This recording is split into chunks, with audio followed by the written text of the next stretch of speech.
Hello students. देखिए, ये question है बिहार बोर्ड का।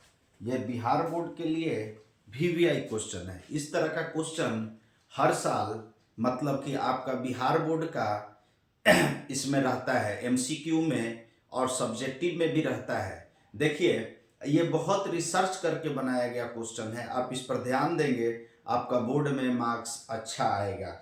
देखिए, अगला क्वेश्चन है 39 नंबर, सेट 2 चल रहा है। सेट 2 का 39 नंबर क्वेश्चन। क्वेश्चन क्या है? यदि दो संख्याओं का गुणनफल 1050 हो और एचसीएफ 5 हो तो एलसीएम क्या होगा? दो संख्याओं का गुणनफल 1050 हो और एचसीएफ 5 हो तो एलसीएम क्या होगा? तो देखिए, यहां पर हम सबसे पहले लिखेंगे, दिया हुआ है दो संख्याओं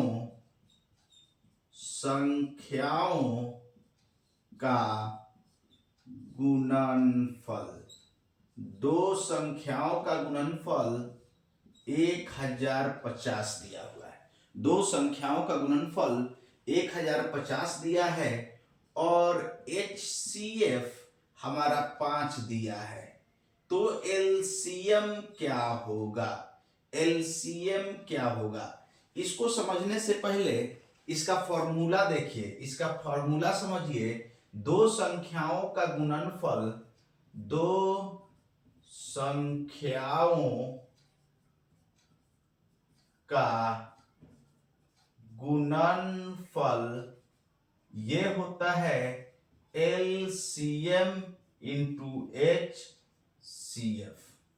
LCM into H C F. दो संख्याओं का गुणनफल होता है LCM into H C F. देखिए, तो एलसीएम इज इक्वल टू यहां से निकलेगा दो संख्याओं का गुणनफल बटा एलसीएम। एलसीएम। और अगर हमको एचसीएफ निकालना हो तो एचसीएफ इज इक्वल टू होगा दो संख्याओं का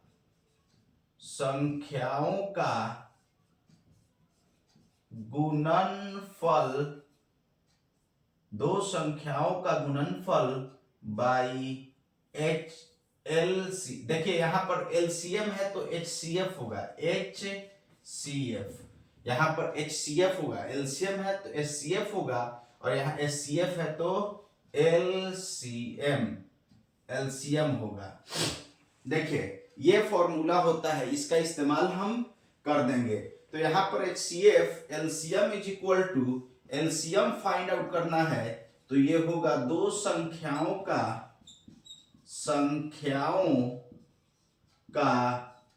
गुणनफल बटा एचसीएफ। दो संख्याओं का गुणनफल बटा एचसीएफ। दो संख्याओं का गुणनफल कितना है? तो ये है 1050 और एचसीएफ कितना है? 5। अब देखिए, 5 से कट जाएगा, 5 दूना 10, 5 एकम 5, 0, ये कट जाएगा 210 बार में। तो इनमें एलसीएम कितना आएगा? एलसीएम 210 आएगा। ऑप्शन सी जो होगा वो मेरा करेक्ट होगा। देखिए अगला क्वेश्चन।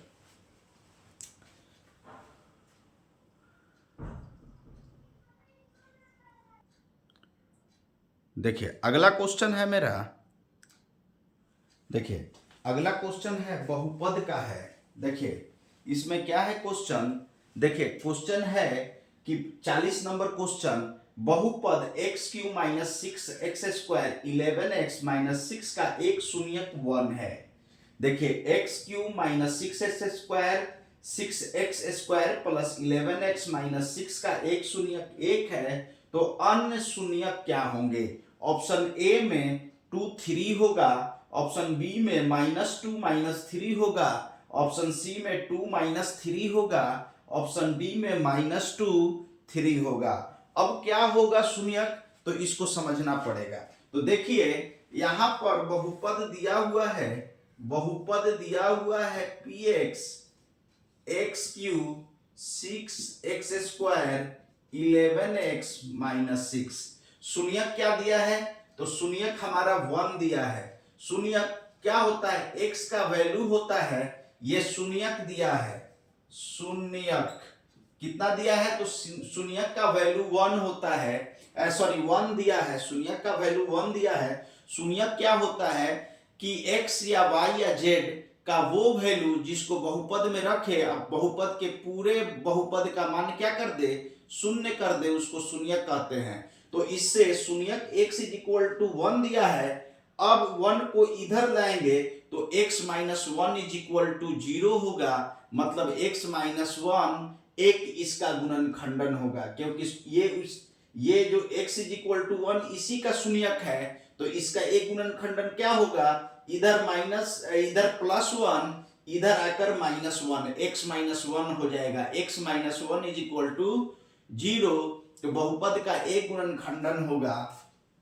देखिए तो बहुपद का x - 1 एक गुणनखंड है।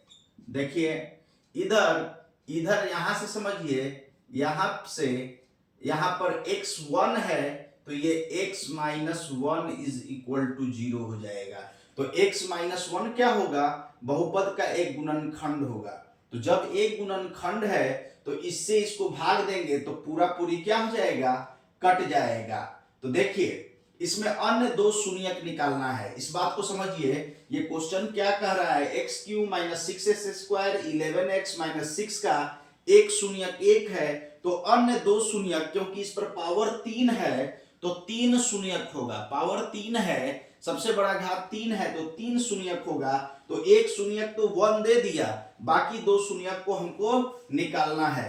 तो अब देखिए ये जब एक हम बहुपद निकाल लिए, उसका एक गुणनखंड निकाल लिए, इससे इस बहुपद को भाग देंगे तो कितना आएगा, तो वो एक मतलब कि द्विघातीय समीकरण, द्विघातीय बहुपद आएगा, उसमें दो शून्यक मौजूद होंगे। अब x - 1 से भाग देंगे x³ - 6x² + 11x-6। तो देखिए ये जाएगा x² में, क्योंकि यहाँ पर पद 3 है, सबसे बड़ा पद 3 है, यहाँ पर पावर 1 है तो 2 चाहिए x², तो ये हो जाएगा x³ - x²। देखिए माइनस प्लस ये कट जाएगा, -6x² में से प्लस गया तो -5x² + 11x। अब देखिए -5x से देंगे इसमें तो ये हो जाएगा -5x² + 5x। तो माइनस का प्लस, प्लस का माइनस, ये क्या हो जाएगा, ये कट जाएगा। अब देखिए 11 में से 6 5 गया, 6x हो जाएगा। अब -6 उतारेंगे तो ये +6 बार में जाएगा।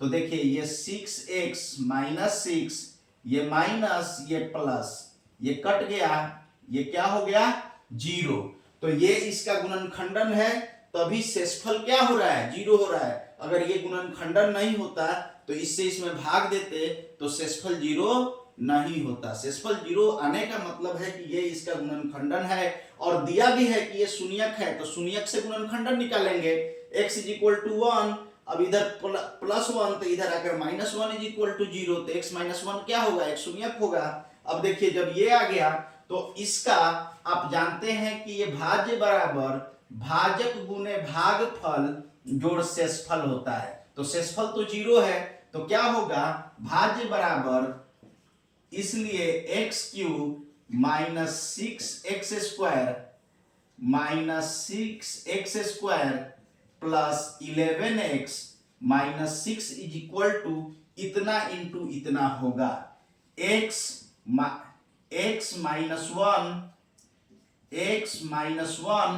Into x² - 5x + 6। अब देखिए ये इतना होगा, ये इतना होगा, मतलब भाज्य बराबर, ये भाज्य है, भाज्य बराबर भाजक गुने भागफल जोड़ शेषफल। तो शेषफल 0 है तो 0 तो ऐड नहीं होगा, तो इतना बराबर भाज्य बराबर भाजक गुने भागफल सिर्फ होगा। तो देखिए ये इतना हो गया। अब एक गुणन, इस गुणनखंडन से एक शून्यक 1 मिला हुआ है।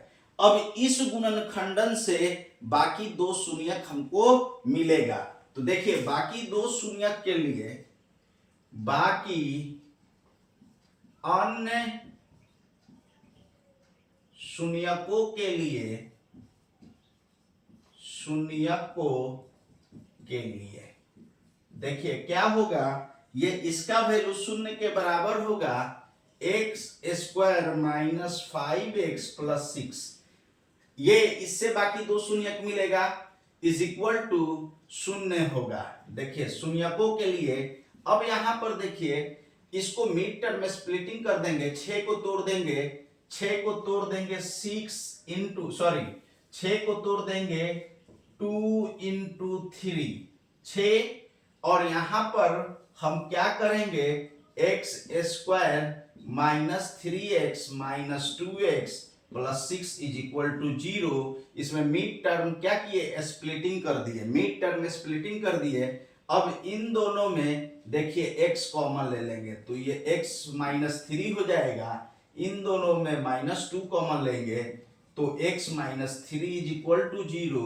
तो देखिए x माइनस 3 कॉमन ले लेंगे तो ये क्या होगा, इधर x बचेगा, इधर माइनस 2 इज इक्वल टू 0।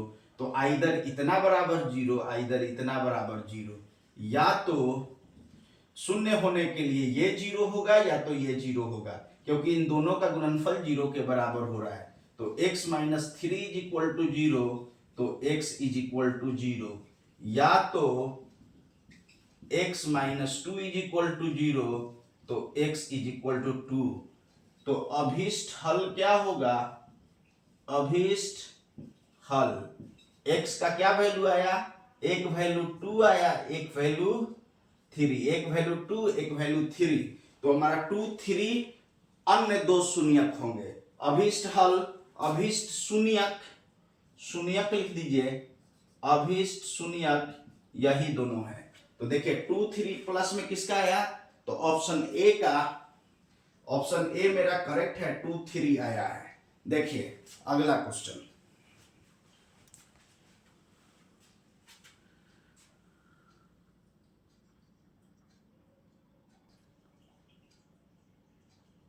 देखिए अगला क्वेश्चन है मेरा, अगला क्वेश्चन है, देखिए अगला क्वेश्चन क्या है, ये बहुत वीवीआई क्वेश्चन है। देखिए 41 नंबर क्वेश्चन, समीकरण 2x square plus kx plus 3 is equal to 0 है। क्या है, समीकरण 2x square plus kx plus 3 is equal to 0 के मूल वास्तविक और भिन्न होंगे। Option A k square greater than 24, k square less than, B में, ऑप्शन बी में k square less than 24, C में k square is equal to 24, D में k square greater than equal to 24। तो देखिए क्या होता है, अगर किसी द्विघातीय बहुपद का मूल वास्तविक होंगे, किसी द्विघातीय समीकरण, किसी द्विघातीय समीकरण का मूल वास्तविक कब होते हैं, जब d का वैल्यू 0 से बड़ा हो। मूल वास्तविक, देखिए द्विघातीय समीकरण का, घातीय समीकरण का मूल वास्तविक कब होंगे, देखिए जब वास्तविक मूल होने के लिए क्या होता है, देखिए 3 केस होगा। पहला केस, अगर d ग्रेटर देन 0 हो, मतलब बड़ा हो, मतलब b स्क्वायर माइनस 4ac बड़ा हो 0 से, तो क्या होगा, b स्क्वायर माइनस 4ac 0 से बड़ा हो तो मूल वास्तविक तथा असमान होंगे। मूल वास्तविक तथा भिन्न होंगे। भिन्न मतलब असमान, दूसरा केस, अगर d बराबर 0 हो, d मतलब b² माइनस 4ac 0 के बराबर हो, b² माइनस 4ac 0 के बराबर हो, तो मूल्य क्या होंगे? मूल्य समान तथा वास्तविक होंगे। मूल वास्तविक तथा समान होंगे। मूल वास्तविक तथा समान होंगे। देखिए, समान होंगे, बराबर होंगे। तीसरा, जब d 0 से छोटा हो तो मूल वास्तविक नहीं होंगे। मूल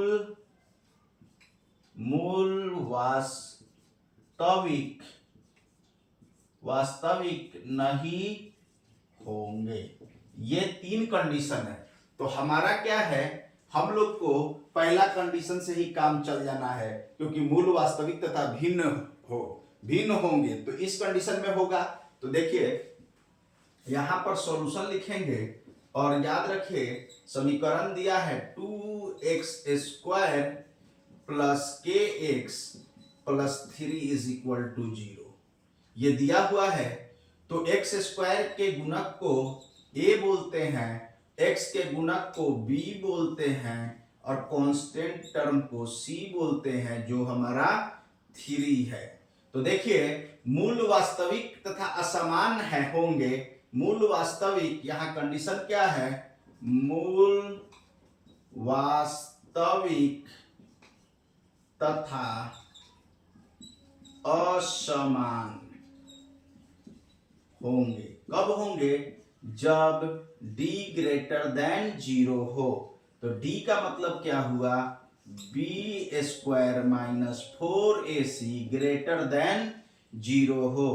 तो b का वैल्यू क्या है? k है, तो k² माइनस 4a, a का मतलब 2 और c का मतलब 3 ग्रेटर देन 0। तो ये k² माइनस 4 दूना 8, 8 तिरका 24 ग्रेटर देन 0, मतलब k² ग्रेटर देन, इधर माइनस 24, इधर आकर प्लस 24। तो हमारा k² कितना होगा? Greater than 24। तो option A k² greater than 24 आएगा। तो हमारा मूल्य क्या होंगे? वास्तविक तथा भिन्न होंगे। ऑप्शन ए हमारा करेक्ट हो गया। ये एमसीक्यू क्वेश्चन है, इसको खूब बढ़िया से लगाएंगे।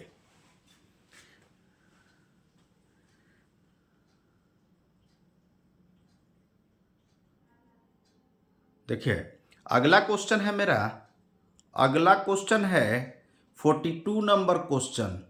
42 नंबर क्वेश्चन क्या कहता है, समझ जाइए। 42 नंबर क्वेश्चन क्या है? देखिए, बोला है कि AP -5 -2 1 4 का 15वां पद क्या होगा। देखिए, हर बार बोर्ड में AP से क्वेश्चन होता है। ये बहुत VVI क्वेश्चन है, बोर्ड लेवल का क्वेश्चन है। इसको खूब बढ़िया से याद रखना है, ठीक है। ऐसा ना हो कि इसी टाइप का क्वेश्चन आ जाए और वहां पर ना बने। इसलिए प्रैक्टिस खूब करना है आपको, ताकि अच्छा नंबर आ सके, और अच्छा नंबर आएगा तो मुझे भी बहुत खुशी होगी। देखिए, 42 नंबर क्वेश्चन, AP -5 -2 1 और 4 है का 15वां पद क्या होगा। ऑप्शन ए 37 होगा, ऑप्शन बी 40 होगा, ऑप्शन डी 43 होगा, ऑप्शन सी 43 होगा, ऑप्शन डी 46 होगा। इसमें से क्या होगा? तो देखिए, हम क्या करते हैं, सबसे पहले यहां पर सॉल्यूशन लिखते हैं और एपी लिखते हैं। एपी क्या दिया हुआ है?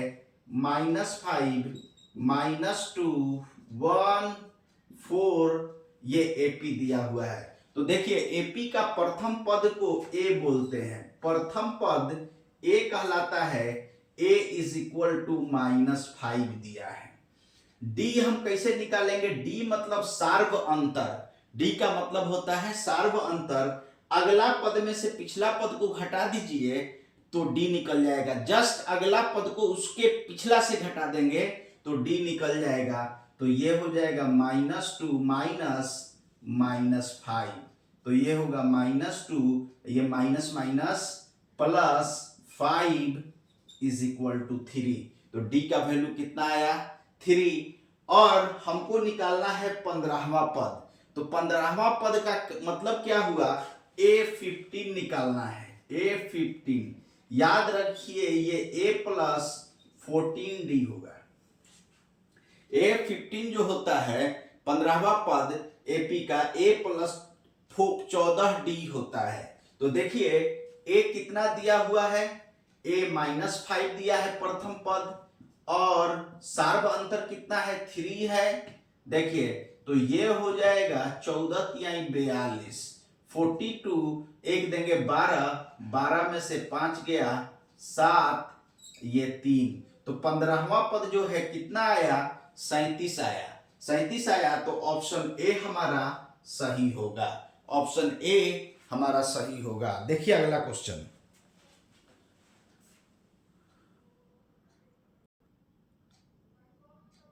देखिए अगला क्वेश्चन है मेरा, नेक्स्ट क्वेश्चन है 43 नंबर क्वेश्चन। देखिए ये 43 नंबर क्वेश्चन कितना वीवीआई क्वेश्चन है। ये ट्रिगोनोमेट्री का क्वेश्चन है, त्रिकोणमिति का। और हर साल त्रिकोणमिति आता है, हर साल त्रिकोणमिति आता है, और त्रिकोणमिति से अच्छा खासा क्वेश्चन रहता है। और ये बहुत वीवीआई क्वेश्चन है। देखिए इसको देखिए, इसको कैसे बनाते हैं। देखिए खूब आसानी से बनाएंगे। तो देखिए सबसे पहले हम यहाँ पर सॉल्यूशन लिखेंगे और ये उतार देंगे। ये क्वेश्चन को पहले समझिए। ये क्वेश्चन क्या है? 1 minus sign square theta into 1 plus ten square theta. 1 minus sign square theta into 1 plus ten square theta बराबर क्या होगा? इसको जब सॉल्व करेंगे तो क्या आएगा? ऑप्शन ए 0 आएगा, ऑप्शन बी 1 आएगा, option C tan square theta आएगा, option D sine square theta आएगा। क्या आएगा?